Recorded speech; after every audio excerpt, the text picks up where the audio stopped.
Orang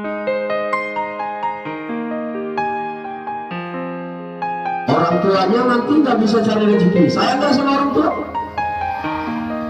Kalau saya harus ingat dia. Boleh ya sekarang ya. Kalau pulang yang diantari orang tuanya, ada nggak yang bawa sepeda motor sendiri? Gak ada. Belum bisa bawa sepeda motor kan? Udah. Wah. Kalau sudah jangan dibawa ya sepeda motornya ke sekolah. Nah, yang penting ingatkan orang tuanya pakai helm.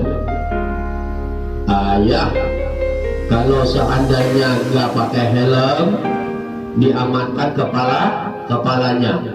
Nah, sekarang bapak mau tanya, kalau kita patah tangan, ada nggak tangan palsunya? Ada. Ada pernah lihat nggak orang pakai tangan palsu? Ada. Kaki palsu? Nah, sekarang saya mau tanya, kalau seandainya kepalanya hilang, ada nggak kepala palsu? Loh, kenapa? Nah, kalau patah tangannya bisa hidup nggak? Bisa. Kalau kakinya sebelah lagi nggak ada, bisa hidup nggak? Bisa. Kalau kepalanya nggak ada, nggak bisa. Waduh, makanya helm itu berada di kepala. Kenapa nggak ada helm berada di kaki? Hah? Kenapa nggak ada helm?